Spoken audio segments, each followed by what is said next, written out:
Funding for this program is provided in part by the Minnesota Arts and Cultural Heritage Fund and the citizens of Minnesota.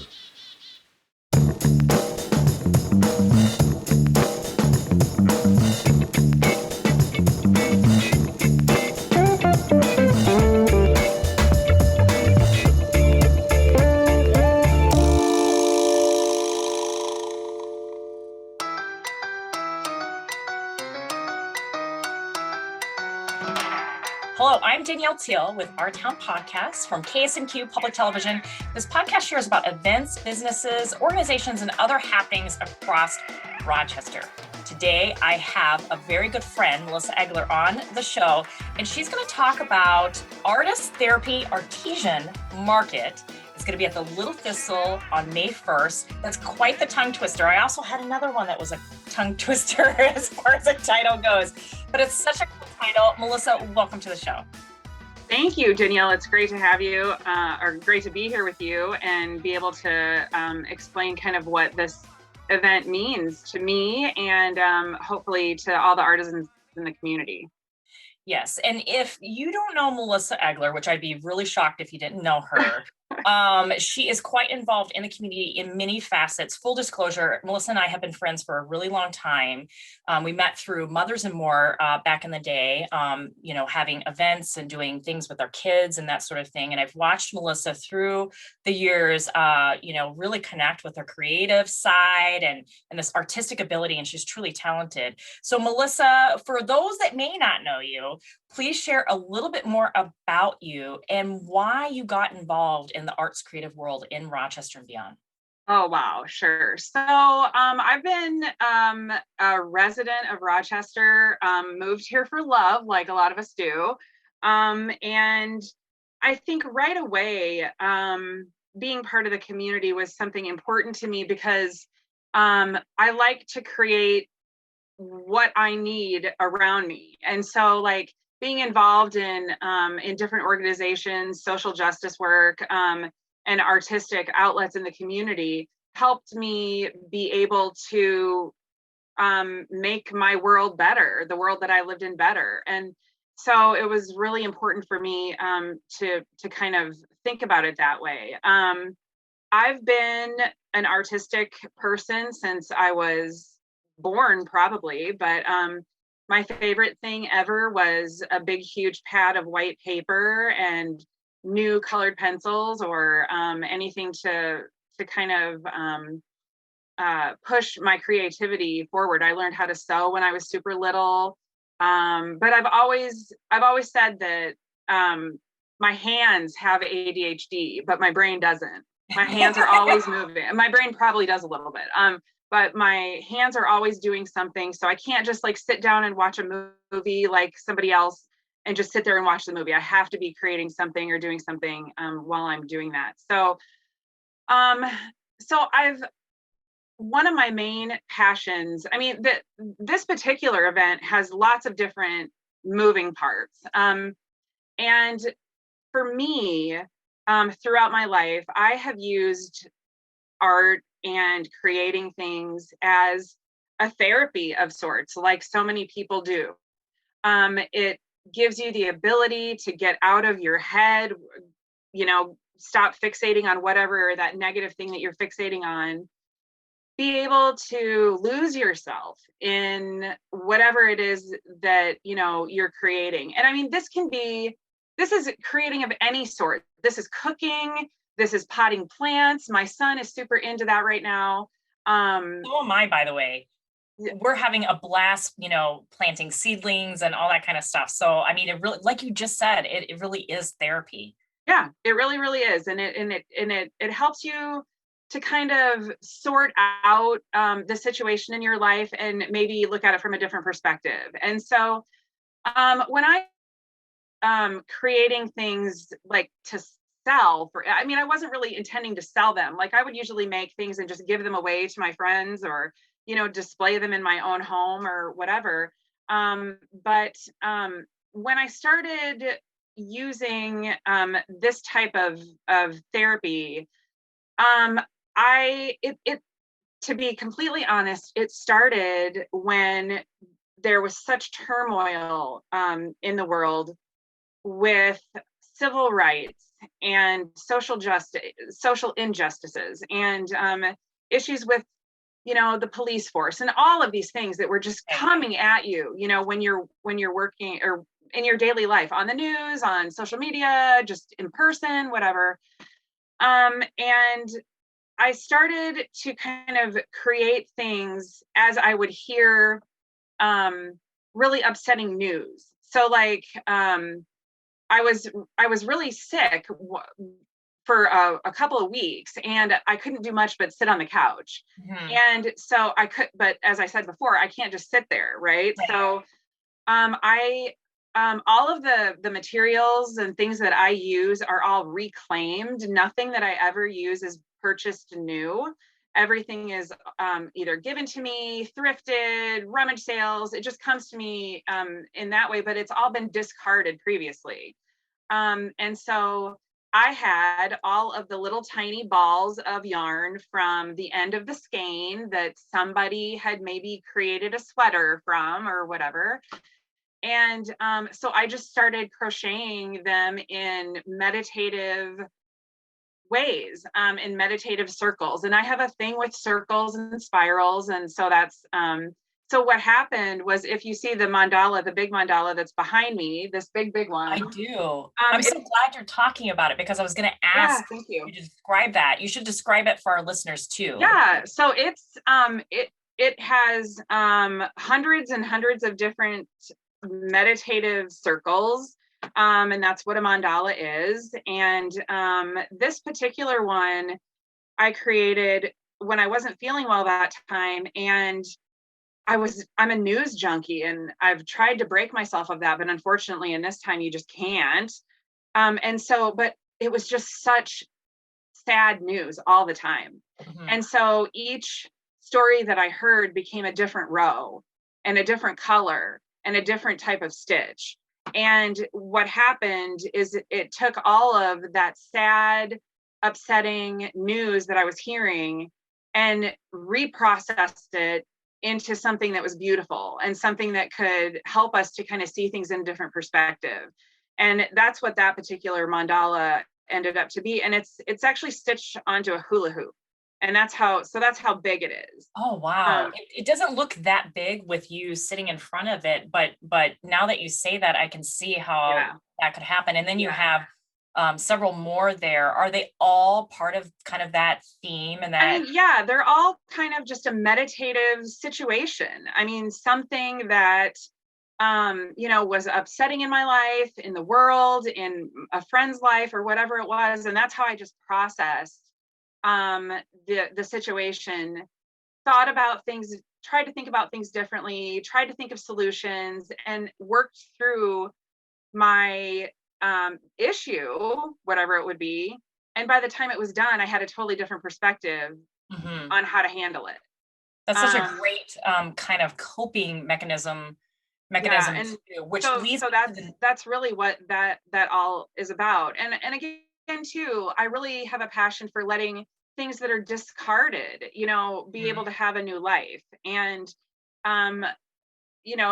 for years and years and years, I've loved all of the intricate crocheted doilies and things that you probably only see now in rummage sales or garage sales or whatever. And that is such a beautiful art that is lost because people just don't have the time, or don't take the time, I should say, to sit down and create something like that.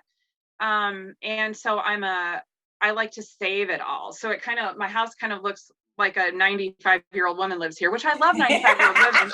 But I mean, I honor that art so much. And so I love to take those things and think about that grandma or grandpa, maybe, who created that, and then just add it into new things and create a different life with it. So I don't know, that's just kind of like that's my thing. And that's so beautiful.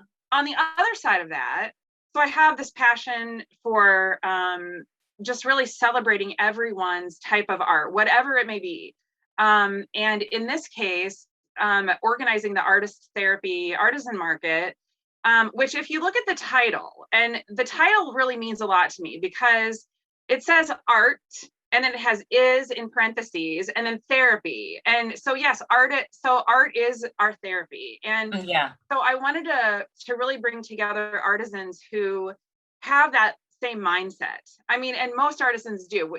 When you're an artist, you have all this stuff in your head, right? And you have to get it out, because if you don't, it's going to still be pestering you. So, Melissa, let's talk about the yeah, details really quickly, where it's yeah, going to be at, and then let's dive into kind of how it came to be and sure. where it's going. So it is on May 1st at Little Thistle at what time? So it's on May 1st. We all have an inclement weather date I want to mention too, of May 8th. So in Minnesota, the weather is totally unpredictable. So I would like for people to plan for May 1st and or May 8th. So Because it's outdoors then. It's outdoors. Yep. Okay. Yep. And so May 1st, it's from 10 a.m. until 4. There you go. Perfect. There you go. Well, that's perfect. And I mean, hopefully that's it's really sunny. And then, yeah, let's talk about how it became to be, For sure. and then who all will be there, what's going to be offered. Oh my gosh, great. So, so like I said, I really wanted to bring together artisans who use whatever it is that their outlet is as a way to cope, as a way to ease their mind, as a way to put beauty out into the world. And so that's really the gathering of artisans that we have. So many artisans that are known in this community. We're so grateful to have them. My friend Jess Peterson, she and I have been talking about this market for a couple of years. We both create our things, you know, for that positive mental outlook.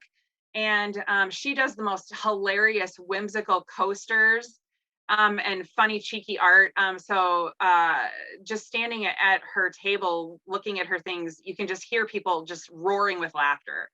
And that is such a beautiful thing. So for a couple of years, we've tried to get this done, but because of inclement weather, and then we had this little thing called a pandemic that completely shut us down for a while. We are just super grateful to Little Thistle for letting us use this space. And another, you know, huge main facet of this is honoring NAMI, which is the National Alliance for, oh gosh, I have to get this right. Let's see, National Alliance for Mental Health. And so we're donating a large portion of the proceeds to NAMI in support of positive mental health. So that's amazing. That is really amazing. Yeah. And folks can go to Facebook to get to the event, find out details, and as well as the artists that will be there. I think Right. You're spotlighting them, correct? Yep. So every artist is spotlighted or will be up to the time of the event. And they've each made a quote as to what art means to them in a mental health standpoint, and why they feel that they do the art that they do, and why they want to be involved in this event. And so we have about 35 local artisans that will be with us, including 6 amazing musicians or groups that will be playing music from 10 to 4 also. So that is their therapy also. Music therapy and spreading the tunes out into the world helps us so much too. Let's dive into the pandemic a little bit. We know that that's been an impact. You mentioned it, you know, a little bit in this discussion already. How has the pandemic impacted the art creative world in Rochester, and why is this venue and event so important? Yeah, this is huge. This is huge. Obviously, everyone was shut down, but when you have a certain mental health practice, you can't shut that down, because you are coping with what's going on around you out in the world. So here we are still creating these things in our studios, in our living rooms, at our dining room table, because that's what we have to do to cope. So for a year plus, all of the artisan markets that I've been organizing, or that anybody has organized in the community, couldn't happen. But yet we still have all of our art that we want to get out there. And so the good thing about that is that it will be overflowing with an abundance of I was wondering about that. Production must have been really good, and there's right. So I keep creating, but then where does it go? It goes into a bin maybe, or it hangs all over my house and I end up looking like I live in a Moroccan temple. but so we're still creating, we're still coping, and so we're just so grateful that now, and the event is very well organized with social distancing. Masks are required and all of that, so that we're all really, really safe. But we're super grateful that things are starting to kind of open up a little bit more. A lot of people have chosen to get vaccinated, so maybe they'll feel much more comfortable coming out and spending time at the artisan market. And there's beer. I mean, so. Can't go wrong with that. Yeah. Melissa, did you and anyone adapt in a way where you offered what you've created online and that sort of thing? Yeah, was that was that workable, or are these events really important to create that kind of pathway and pipeline? Well, I mean, these events are really important for to bring local artisans together, to have everybody's art honored. But during the pandemic, there were some amazing people that Sean Archer, who created the Rochester Makers Market, and Nora Anderson of Threshold Arts, did so much for our artisan community to bring our art online, maybe like an online shopping experience. So you could click on Recycled Creations and there would be all of the things that I create that would pop up. And so that was an amazing thing that they did to try to help artisans, get through this, because a lot of artisans use their art as their actual income. Right. Some of us do it just for fun, but I mean, the income is important for all of us, even if we do it just for fun, because that money goes back out into the community. So Sean and Nora were so amazing to be able to help us continue to do that. And so we're super grateful to them too. And Threshold Arts will also be at the artisan market. So that's really awesome. I know Nora is greatly involved in that. We actually Amarachi did a walkabout segment at Threshold Arts. It was quite fun. How can the community support local artists, creatives? What do you think is the best way to support you all? Buy art, period. I mean, just when artists choose to do an artisan market or a craft sale or whatever it is that you want to call it, they, like, I describe it like, as I create my booth in my 10 by 10 tent, I'm hanging out all of these things and putting out, I use a lot of sea glass and things in nature too. But these are all creations that started in my head and in my heart and in my soul. And so when we're putting all of our things out there, you're looking in my booth, you see what my brain looks like. You see my heart just hanging right there. And that's a really vulnerable thing to do. That's a really vulnerable place to be when you put your art out there for the world to judge. So the best way to support local artisans is to tell them how great their art is and to buy it and beautify the world, put it in your house, put it in your yard, wear it. It's just, that's the best thing, that you can do to support local art.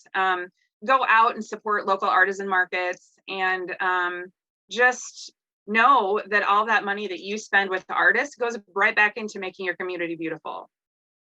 Love it. Okay, so this is something that I think is such an important part, is growing other artists. So for those that are looking to find their niche and figure out, they love doing and having a passion for candle making or, knitting or that sort of thing, and they want to get kind of connected into something like this, what would you recommend for someone that wants to connect and network?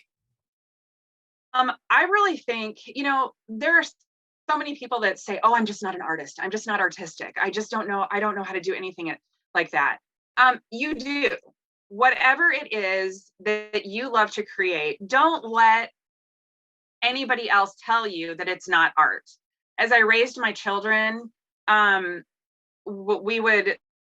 grew up in art galleries and artisan markets and things like that. And one of the things that I didn't ever allow them to do was say that anyone's art was bad, because art is art, and it's whatever it, art is whatever you think that it is. And so if you feel that you want to create something that is, completely off the wall, that's okay, because that's art. And whatever, emotions you put into it, and it can create happiness and anger and sadness and all of that. And that's right. It's all right to be able to do that.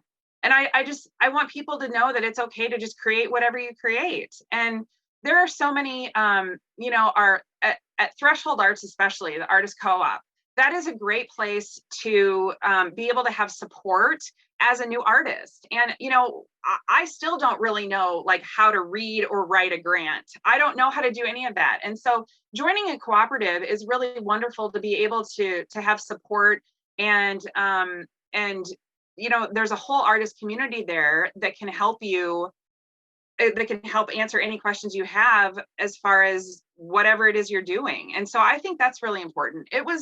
It's taken me a lot of years to be able to call myself an actual artist. That's a difficult thing to do, because again, you put your whole heart and soul out there, and you're your own worst critic. But it's when you finally see that you do make a difference in the community, you do make a difference in the world because you make it beautiful. But it takes people a long time to find that within themselves. So I think being a part of a supportive group like that will get you there. That's really good advice, Melissa.